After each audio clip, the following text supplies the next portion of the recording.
किसी भी competitive exam में प्रीपोजिशन से रिलेटेड एरर को फाइंड आउट करने के लिए बहुत से क्वेश्चन पूछे जाते हैं और ये सबसे इम्पॉर्टेंट फैक्टर होने के साथ साथ बहुत ही कंफ्यूजिंग चैप्टर भी है। तो बेसिकली स्टूडेंट्स को इनमें सबसे ज़्यादा प्रॉब्लम्स आती हैं कि हम प्रीपोजिशन को पहचानें कैसे, उनके रिलेटेड जो भी एरर होते हैं वो कैसे बताएं कि यहाँ पर ये सही है कि नहीं सही है। इन चीज़ों के बारे में हम डिस्कस करेंगे। तो आपको जो टॉपिक प्रिपेयर करना चाहिए प्रीपोजिशन के तैयारी के लिए तो वो सिंटैक्स ऑफ प्रीपोजिशन है। जो एग्जामिनेशन के लिए अगर आप किसी भी परीक्षा की तैयारी कर रहे हैं तो इस टॉपिक को आप डीपली पढ़ लेंगे तो प्रीपोजिशन से रिलेटेड जो भी क्वेरीज हैं, जो भी आपकी डाउट्स हैं, वो सारे क्लियर हो जाएंगे। तो अभी चलिए समझते हैं कि क्या प्रीपोजिशन है, किस तीन तरह के होते हैं, कैसे इन्हें यूज़ करना है।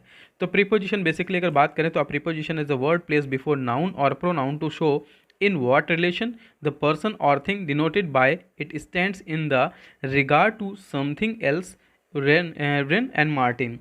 तो बेसिकली ये जो वर्ड है, ये पूरा स्टेटमेंट रेन एंड मार्टिन के थ्रू कहा गया है कि इन्होंने कहा है कि प्रीपोजिशन जो है एक वर्ड है और वो एक ऐसा वर्ड है जो किसी भी नाउन या फिर प्रोनाउन के साथ किसी दूसरे ऑब्जेक्ट का या थिंग का या पर्सन का जो रिलेशन बताता है वही एक प्रीपोजिशन है। तो वास्तविक तौर पे अगर हम इसे समझें तो यह एक स्थिति के बारे में वर्णन करता है। जैसे कि आप इस वक्त अगर मोबाइल के सामने हैं, मोबाइल आपके सामने है, आप कुर्सी पर हो सकते हैं, छत के नीचे हो सकते हैं, दरवाजे के पीछे हो सकते हैं, तो जो भी आपकी पहले से डिसाइडेड पोजीशन है उसी के बारे में डिसाइड करता है ये प्रीपोजिशन, यानी उसी के बारे में इंडिकेशन देता है। जैसे कि अगर आप एग्जांपल के तौर पे कहें कि मैंने चाकू से सेब काटा तो I cut an apple with a knife. यहाँ पे विद यूज करेंगे प्रीपोजिशन, यानी कि विद के साथ। अब यहाँ पे अगर कोई बाय कहता है तो बाय गलत हो जाएगा।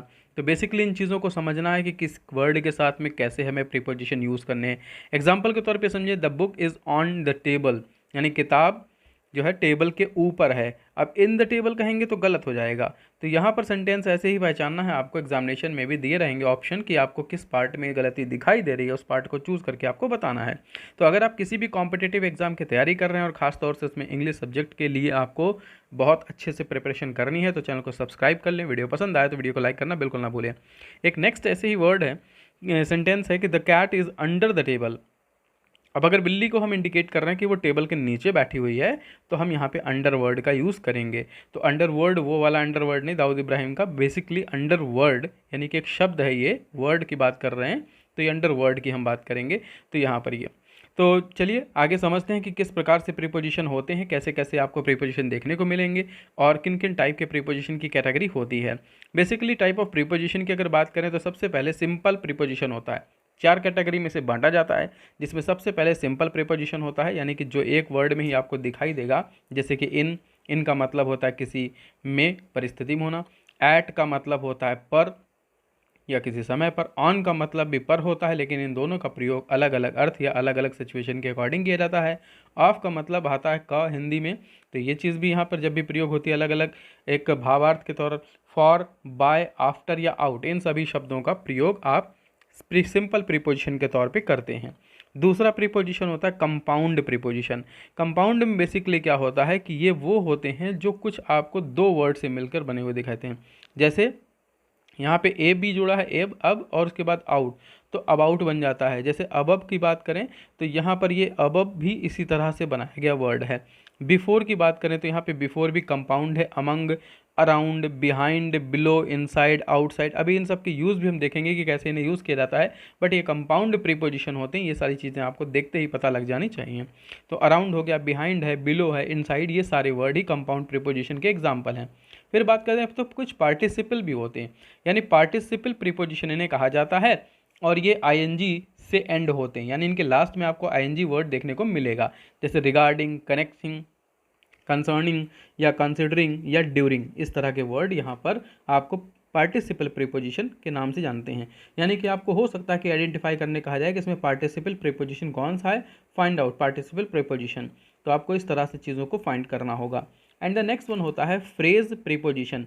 तो फ्रेज प्रीपोजिशन क्या होता है, एक शॉर्ट क्लॉज यानी छोटा सा सेंटेंस बनता है जो एक अधूरे अर्थ में होता है। किसी सेंटेंस के अंदर मौजूद होने के बाद, यानी ये जब सेंटेंस में यूज़ होगा तो सेंटेंस का अर्थ पूरा कंप्लीट कर देगा। जैसे in case of, on behalf of, according to या for the sake of, in order to, in place of, with regard to, ये सभी फ्रेज प्रीपोजिशन हैं।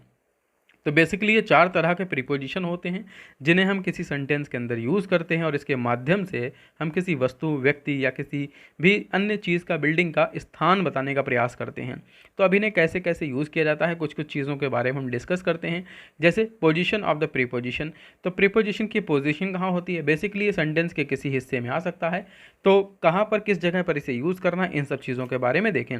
सबसे पहले कुछ चीज़ों को समझ लें जो क्लॉज हैं, कि अगर होम, विच या फिर व्हाट, ये सभी एक कनेक्टिंग के तौर पे, कनेक्टर के तौर पे यूज़ किए गए किसी सेंटेंस के अंदर, ये मौजूद हैं। तो आपको ये ध्यान रखना है कि इस सेंटेंस के साथ, यानी ऐसे सेंटेंसेस में जो भी प्रीपोजिशन यूज़ होगा वो हमेशा लास्ट में यूज़ होगा। जैसे कि यहाँ पे फॉर का यूज़ देख रहे हैं लास्ट में, और ऑन का यूज़ लास्ट में।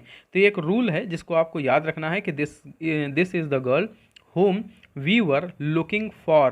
तो whom अब यहाँ पे एक कनेक्टर के तौर पे काम कर रहा है, जिसमें आप यहाँ देखेंगे कि लास्ट में आपको प्रीपोजिशन यूज़ करना होगा। Next, which of these chair did you sit on, इनमें से किस कुर्सी पे तुम बैठना चाहते थे। तो इस तरह से बैठे थे या बैठे थे पूछा जा रहा है, तो यहाँ पर इसको लास्ट में ही यूज किया जाना है, जब यहाँ पे इसको दिस को कनेक्टर को यूज़ कर दिया गया, और यहाँ पे यहाँ पे विच यूज़ किया गया स्टार्टिंग में, तो इस वर्ड के साथ में ये हमेशा लास्ट में सेंटेंस में आता है।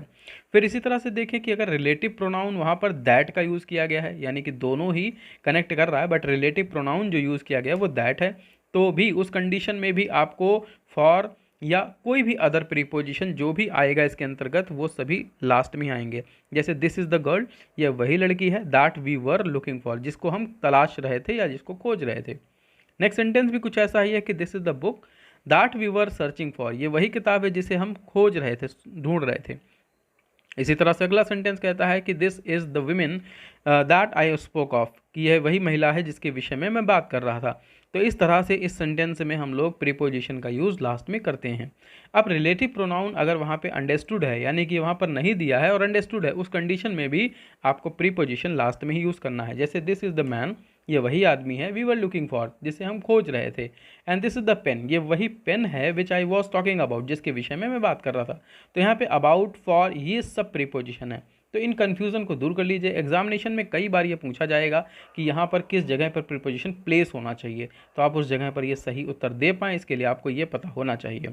कुछ एग्जाम्पल और देखिए कि सेंटेंस में जब कभी भी ऐसा होता है कि दो सब्जेक्ट या दो ऐसे वर्ब मिल रहे हैं और दोनों की इंडिपेंडेंटली बात हो रही है, तो उस कंडीशन में दोनों के लिए अलग अलग एक प्रीपोजिशन आएगा। जैसे he has been thinking and looking for you, तो थिंकिंग एंड लुकिंग दोनों के लिए फॉर एक ही प्रीपोजिशन लगा दिया, जो कि गलत है। यहाँ पर दोनों के लिए प्रीपोजिशन अलग अलग आएगा। जैसे थिंकिंग के लिए अबाउट और लुकिंग के लिए आया फॉर, तो दोनों इंडिपेंडेंट हैं, यहाँ पर दोनों के लिए अलग अलग प्रीपोजिशन आएगा, तभी ये सेंटेंस सही माना जाएगा। तो यहाँ पर सेंटेंस आपको अगर दे दिया जाए और कहा जाए कि अबाउट प्लेस करिए, किस जगह पे आना चाहिए, तो आप इस तरह से फाइंड आउट करके इसे बता सकते हैं। एंड नेक्स्ट सेंटेंस को देखते हैं कि ट्रांसिटिव वर्ब जब लगते हैं, ये सभी ट्रांसिटिव वर्ब हैं और इनके साथ में जो भी प्रीपोजिशन आता है, तो ध्यान रखना है कि ऑब्जेक्ट तो आएगा, बट प्रीपोजिशन को हम लोग बेयर प्रीपोजिशन बोलेंगे, यानी उस जगह पर किसी भी प्रीपोजिशन का यूज़ नहीं करना है, तो उसको बेयर प्रीपोजिशन भी कहा जाता है एग्जैक्टली। तो आपको ये ध्यान रखना है कि इन वर्ड्स के साथ कभी नहीं लगेगा कोई प्रीपोजिशन। जैसे आस्क आया, फिर उसके बाद में एंटर है, इन्फॉर्म है, लव है, ओबे, ऑर्डर, रिजेंबल या फिर resign, reach, sign, assent and ascent, इस तरह के वर्ड, एसेंट वर्ड, इन सभी वर्ड के बाद में जो भी नाउन आएगा या फिर प्रोनाउन आएगा, उसके ठीक पहले कोई प्रीपोजिशन नहीं लगना। जैसे आई आस्क्ड, तो आस्क लगा, लेकिन आस्क के बाद हिम आया, इन दोनों के बीच कोई प्रीपोजिशन नहीं है। तो ध्यान से देखेंगे ये चीज़ें समझ में आ जाएंगी। यहाँ पर ट्रांजिटिव वर्ब की बात कर रहे हैं, इस वजह से ऐसा है। शी लव्स हर, अब यहाँ पे जब हर और लव आया तो शी लव हर, कई लोग लगा देंगे टू हर, तो इस तरह से सेंटेंस गलत हो जाएगा, यानी इन दोनों के बीच में कोई भी प्रेपोजिशन नहीं आएगा। अब एग्जामिनेशन में क्वेश्चन कैसे होगा, तो यहाँ पे हो सकता है आई आस्क्ड टू हिम और आपको बोल दिया जाए कि फाइंड द एरर, तो यहाँ पे टू को आप रिमूव करेंगे। तो इन वर्ड्स को याद कर लेंगे, बेसिक चीज़ों को, तो आपको पता रहेगा कि किस जगह पर प्रीपोजिशन का यूज़ नहीं होना है। जैसे आई एंटर्ड द बस, तो यहाँ पर एंटर्ड टू द बस कुछ लोग लगा देते हैं, लेकिन ऐसा गलत होता है, तो इसको आपको यहाँ नहीं यूज करना है। She obeys his parents, she obeys या ही ओबेज टू हिज पेरेंट्स गलत हो जाएगा, तो इस सेंटेंस में भी आपको कोई प्रीपोजिशन का यूज़ नहीं करना है। ठीक इसी तरह लास्ट है कि he informed me to go there, informed to me अगर लिखते हैं तो गलत है। तो यहाँ पर किसी भी प्रपोजिशन का यूज़ आपको नहीं करना है, ये चीज़ आपको ध्यान रखनी एग्जामिनेशन में एरर फाइंड आउट करते समय भी। तो ये थे आज के वो इंपॉर्टेंट सेक्शन जो प्रीपोजिशन से रिलेटेड है। प्रीपोजिशन का एक सेक्शन बहुत ही इंपॉर्टेंट है और इसके सीरीज़, इसके वीडियो मैंने पहले भी बनाए हैं, तो आप अगर वो नहीं देखे हैं तो प्लेलिस्ट में जाके उसे चेक कर सकते हैं। इसके अलावा फर्दर वीडियो का लिंक आपको डिस्क्रिप्शन में मिल जाएगा, जिसे आप देख सकते हैं। तो एक ऐसे ही मज़ेदार टॉपिक के साथ नेक्स्ट सेशन में फिर मिलेंगे, तब तक के लिए स्टे हैप्पी, स्टे सेफ।